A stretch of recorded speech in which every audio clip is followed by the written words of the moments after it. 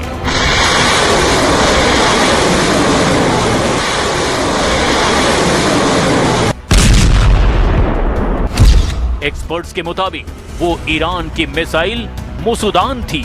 मुसुदान missile को उत्तर Korea ने बनाया है। ईरान ने साल 2005 में ऐसी 19 मिसाइलें उत्तर कोरिया से खरीदी थी। ईरान ने 1990 के दशक में उत्तर कोरिया से 9 डोंग मिसाइलें भी ली थी।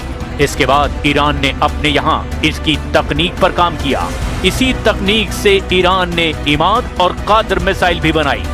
रिपोर्ट के मुताबिक ईरान के पास 1000 किलोमीटर तक मार करने वाली शॉर्ट रेंज और 3000 किलोमीटर तक पहुंचने वाली मीडियम रेंज मिसाइल भी है।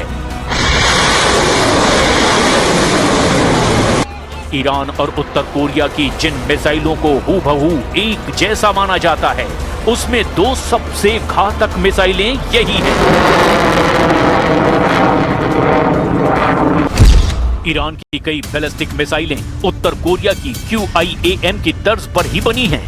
वहीं ईरान की शाहब 3 मिसाइल उत्तर कोरिया की नो-डोंग मिसाइल से मिलती है। ईरान ने इन्हीं हथियारों से खाड़ी देशों में अमेरिकी सैन्य ठिकानों को तबाह कर दिया। किम जोंग उन ट्रंप से कट्टर दुश्मनी निभाने के लिए कुख्यात हैं। अमेरिका से दुश्मनी की एक वजह किम का पुतिन का सबसे भरोसेमंद दोस्त होना भी है। रूस ने खाड़ी युद्ध में अपना स्टैंड क्लियर कर रखा है। पुतिन ईरान के साथ हैं। ट्रंप की नई धमकी के बाद क्रेमलिन ने बयान जारी कर गुस्से का इजहार भी कर दिया।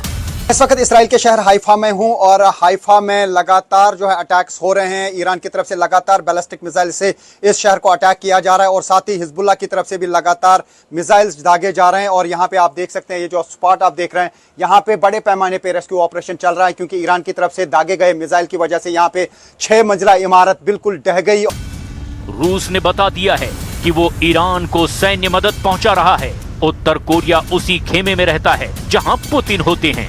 चीन खुलकर ना सही, लेकिन ईरान की मदद कई तरीकों से कर रहा है। ईरान की प्रॉक्सी फोर्स ने भी अब युद्ध में खुलकर हमले शुरू कर दिए हैं। इजराइल फ्रंट पर ईरान को हिजबुल्लाह लड़ाकों का पूरा साथ मिल रहा है।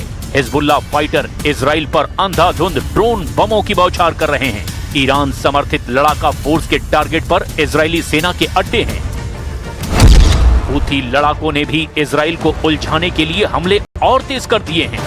यानी इजराइल और अमेरिका मिलकर के जितनी ताकत से ईरान पर हमले कर रहे हैं, उससे कहीं ज्यादा जोर ईरान ने इजराइल और खाड़ी मुल्कों में तबाही के लिए लगा रखा है। ईरान ने साफ कर दिया कि वो ट्रंप की किसी भी धमकी को सीरियस नहीं ले रहा। ईरान के टूरिज्म मिनिस्टर ने यहाँ तक कहा कि ट्रंप को गाली गलौज बहुत भारी पड़ने वाली है।